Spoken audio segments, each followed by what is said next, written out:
Shalom pemirsa, berjumpa kembali bersama kami dalam pembahasan buku sekolah sahabat kita. Dalam judul besar kita masih dalam Roh Kudus dan kerohanian. Di sini kita diingatkan kembali bagaimana cara kerja Roh Kudus dalam kehidupan kita. Roh Kudus sangat aktif bila mana kita mau mengundang Dia dalam kehidupan kita, maka Dia pun akan merubah setiap kehidupan kita menjadi tabiat seperti Kristus.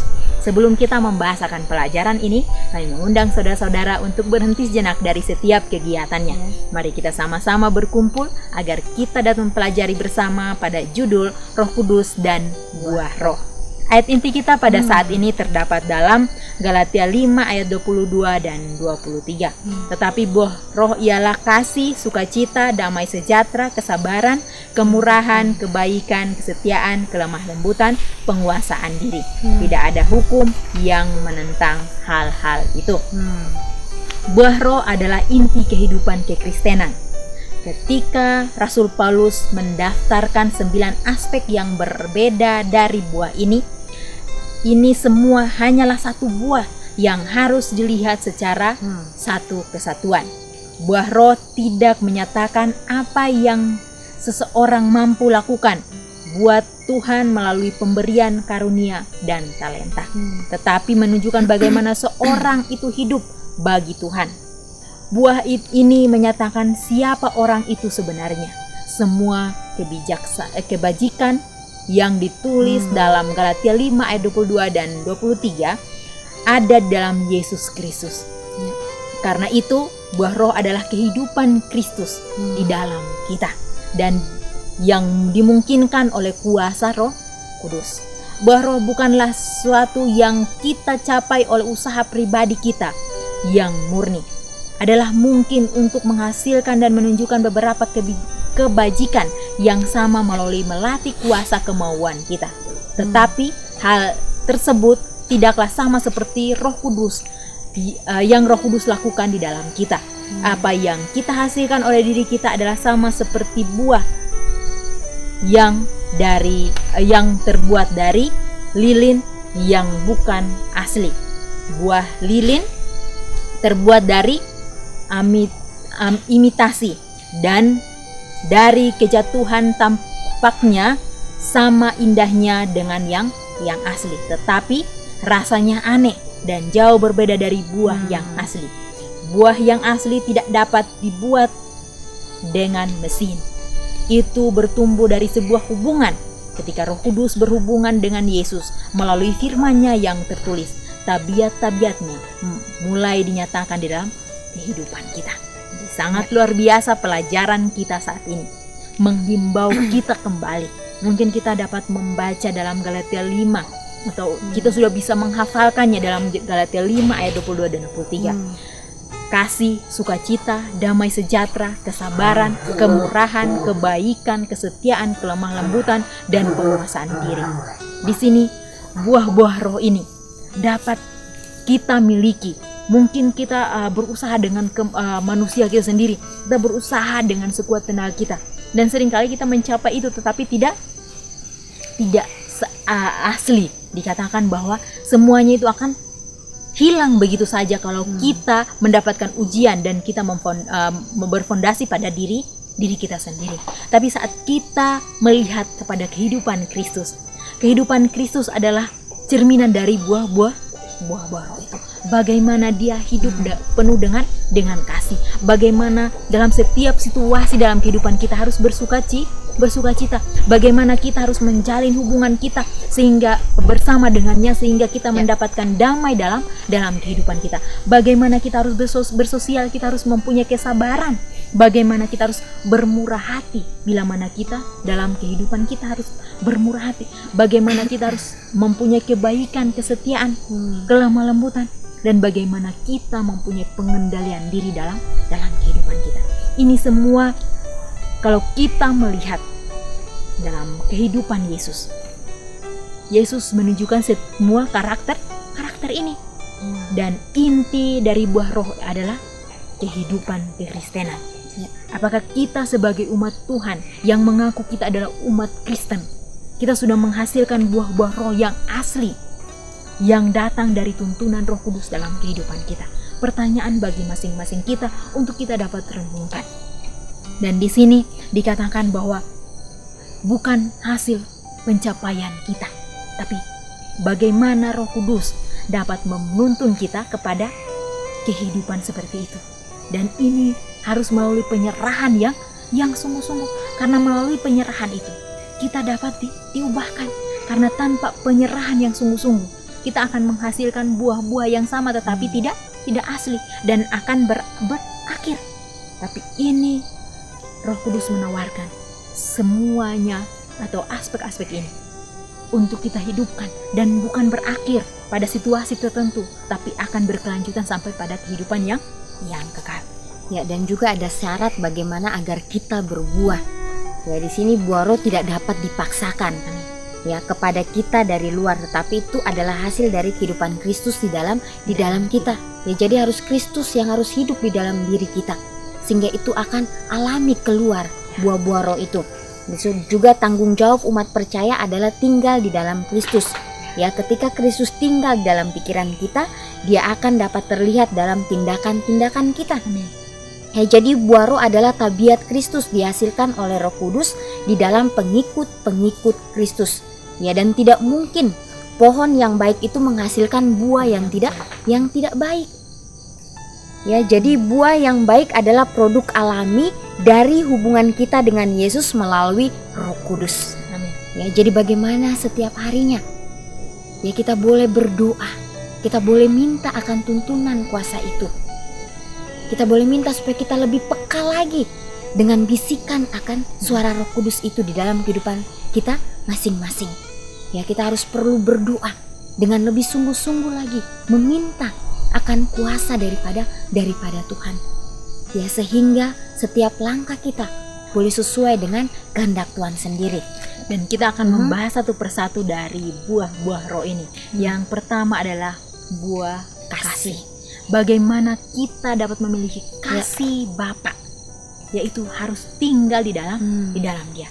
Itu adalah hasil di mana kita tinggal di dalam Kristus. Dan kasih itu bukan datang, kasih itu jauh lebih tinggi daripada rasa sayang manusia. Mungkin manusia dapat memberikan yang terbaik untuk orang yang dikasih, tapi seringkali seperti yang tadi saya katakan bahwa akan berakhir bila mana ada situasi tertentu. Tapi di sini bila mana kita kasih itu berkelanjutan sampai pada dunia yang baru, maka kita harus tinggal di dalam Kristus. Maka kasih Bapa itu akan mengalir dalam kehidupan kita, karena kita tahu bahwa Tuhan adalah kasih, dan saat kita berada dalam Dia, kasihnya itu akan mengalir dengan sendirinya dalam kehidupan kita. Yaitu kita harus meminta dengan sungguh-sungguh melalui hubungan kita kepadanya. Maka kita akan memberikan kasih kepada orang lain melalui kasih Bapa dalam kehidupan kita. Ya, yang berikutnya sukacita, damai sejahtera, dan kesabaran. Ya, bagaimana tiga aspek ini ya sangat berkaitan. Bagaimana dalam sukacita? Ya, sukacita bukan datangnya dari duniawi, tapi sukacita yang datangnya dari surga. Sukacita yang Tuhan berikan bagi masing-masing kita. Sukacita yang tidak akan habis-habisnya. Ya, sampai dunia baru itu datang di dunia ini. Ya, bagaimana damai sejahtera itu juga akan menjadi bagian kita di dalam kehidupan kita. Ya, dan juga dalam damai sejahtera ini di mana kita juga diuji dari kesabaran kita. Ya, seringkali kita sebagai manusia dikatakan seringkali susah untuk sabar itu. Ya, banyak orang yang menghadapi ya akan ujian kesabaran ini dalam kehidupannya mungkin setiap harinya. Ya, dilatih untuk sabar itu sangat sulit. Ya, tetapi bila mana kita menjalaninya dengan sukacita, damai yang datangnya dari Tuhan, maka Tuhan akan memberikan kesabaran itu kepada kita. Kita akan menghadapi itu dengan suatu sukacita dan damai yang datangnya dari surga. Ya, di sini juga dikatakan melalui Roh Kudus kita tidak akan bersungut dan mendendam kepada orang lain. Gantinya kita akan berusaha hidup sedamai mungkin dengan semua orang. Ya, bagaimana kita akan hidup damai dengan semua orang, yaitu ya dari kita. Bagaimana kitanya? Ya inilah yang menjadi pergumulan pribadi saya dan juga mungkin menjadi pergumulan saudara-saudara pada saat ini. Kembali lagi kita harus doakan ini. Ya semuanya itu hanya terjawab melalui doa. Bagaimana penyerahan kita sepenuhnya kepada Tuhan. Dan kita masuk pada buah roh berikutnya, yaitu kemurahan, kebaikan, dan kesetiaan. Ketiga aspek ini pun berkaitan. Bagaimana kemurahan adalah kata yang sering digunakan dalam menggambarkan campur tangan Tuhan terhadap umatnya. Kemurahan juga menggambarkan hubungan kita dengan orang lain di dalam kegagalan mereka. Tuhan menjadi lebih kasar sehubungan dengan kesalahan-kesalahan kita. Di sini mengajak kita bahwa kemurahan itu, bagaimana kita mendapatkan rahmat-Nya, bagaimana kita yang seharusnya tidak sebagai manusia itu kita tidak layak menerimanya. Inilah yang Tuhan berikan bagi kita, yaitu kemurahan-Nya. Bagaimana campur tangan Tuhan terhadap setiap manusia. Dan juga dapat saat kita mendapatkan kemurahan itu, marilah kita membagikannya melalui kebaikan-kebaikan yang tumbuh dalam kehidupan. Kebaikan adalah kasih dalam tindakan. Kebaikan yang bertumbuh sebagai buah roh juga mencakup pekerjaan dan tindakan kebaikan. Adalah kebaikan yang menjadikan pekerjaan praktik kita sehari-hari. Jadi saat kita belajar tentang kasih, setiap saat kita mungkin sudah menghafal luar otak tentang pelajaran kasih dan kasih, tapi seringkali kita tidak mempunyai praktik tentang kasih itu. Di sini kebaikan dan bagaimana kita mempraktekkan kebaikan itu dengan kesetiaan kita. Setia bukan hanya 1-2 kali kita melakukannya, tapi bagaimana kita melakukan kebaikan itu kepada orang yang tidak layak untuk menerima kebaikan itu. Sebagaimana Tuhan kita, Dia memberikan kemurahan kepada kita melalui tindakan Dia sehari-hari dalam kehidupan kita. Dia membentuk kita dengan setia. Dia mau membentuk kita yang sudah rusak ini dalam dosa untuk memulihkan kembali kehidupan kita kepada kehidupan yang sempurna. Bagaimana Dia setia di dalam melakukan hal itu. Kita akan setia pun bila mana kita berada di dalam Kristus. Dan ini tidak lari jauh daripada bagaimana kita mempunyai hubungan bersama dengan Tuhan. Karena aspek-aspek atau buah-buah roh ini tidak bisa ada dalam kehidupan kita kalau kita tidak tinggal di dalam Kristus. Kalau kita tidak berdamai terlebih dahulu dengan Yesus, sehingga kita tidak akan memiliki hal-hal tersebut. Kalau kita sudah berdamai dengan Tuhan, kalau kita sudah meminta Dia untuk berkerajaan dalam kehidupan kita, maka itu akan kita hasilkan dan kita akan menghasilkan buah yang aslinya. Di sini di dalam testimony for the church, bukan di dalam kesetiaan kita memantulkan gambar Tuhan dalam kehidupan kita. Bukanlah hasil-hasil yang besar yang kita peroleh, tetapi motif apa yang menggerakkan, yang dinilai bagi Tuhan. Dia menghargai kebaikan, kesetiaan lebih daripada mencapai pekerjaan yang besar. Sangat luar biasa. Tulisan Ellen G. White mengingatkan kita, bukan pencapaian yang besar yang Tuhan nilai, tapi bagaimana hal-hal terkecil. Kita pun setia dalam hal-hal terkecil. Itulah yang Yesus akan nilai. Marilah kita melihat kembali, apakah kita sudah setia dalam kebaikan kita, dalam hal-hal terkecil itu. Maka itu akan dinilai oleh Tuhan. Pertanyaan bagi masing-masing kita, apakah kita sudah setia dalam hal-hal terkecil itu? Biarlah ini dapat membawa kita terus memandang kepadanya. Karena saat kita memandang kepadanya, satu persatu kehidupan kita akan membenah diri. Bagaimana kita akan membenah diri? Yaitu mengundang kuasa Roh Kudus, sehingga Dia dapat membuka pikiran kita untuk kehidupan yang lebih baik. Ya, yang berikutnya kelemah lembutan dan pengendalian diri. Ya, kelemah lembutan ini bukan berarti kita lemah ya, atau kelemahan kita. Ya, pada kenyataannya orang yang paling lemah lembut di dunia itu adalah Musa. Jadi katakan orang yang paling lemah lembut itu adalah Musa. Bagaimana dia menuntun perjalanan bangsa Israel. Ya, di sini dikatakan lembut hatinya bukanlah peribut, suka bersungut atau cinta diri. Ya, jadi ini bukanlah orang yang lemah lembut. Ya, kalau dia peribut, dia bukan lemah lembut. Kalau dia suka bersungut, dia juga bukan lemah lembut. Kalau dia cinta diri, berarti dia bukan orang yang lemah lembut. Ya, jadi banyak lagi. Ya.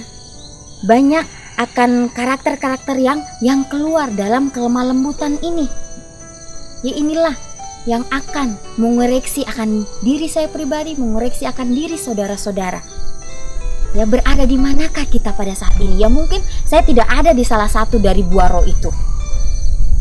Ya, satu pun mungkin belum saya hidupkan di dalam kehidupan saya. Ya, ini menjadi tantangan buat diri saya. Dan yang terakhir yaitu penguasaan diri. Ya, bagaimana kita menghidupkan akan buah roh adalah pertarakan. Ya, pertarakan atau pengendalian diri. Ya, di sini kita semua perlu berhati-hati karena siapakah yang tidak bergumul dengan diri sendiri? Ya, masing-masing kita pasti bergumul dengan diri kita sendiri.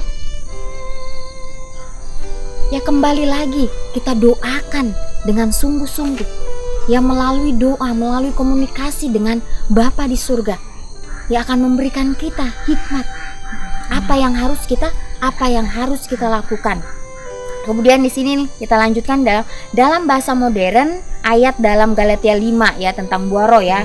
Galatia 5 ayat 22 dan 23 dapat dibaca seperti ini. Buah roh adalah sesuatu yang penuh kasih sayang, kecenderungan untuk mengasihi, roh yang bercahaya dan temperamen yang gembira, pikiran yang tenang dan sikap yang diam, menunjukkan kesabaran terhadap keadaan-keadaan yang sulit dan terhadap orang-orang yang suka menguji, sebuah pandangan yang bersimpati dan memberi pertolongan yang bijaksana, keputusan yang murah hati dan kebaikan hati yang besar, kesetiaan dan dapat dipercaya dalam semua keadaan, kerendahan hati yang melupakan diri untuk sukacita bagi orang lain, mengendalikan diri dalam segala hal yang adalah tanda terakhir kesempurnaan.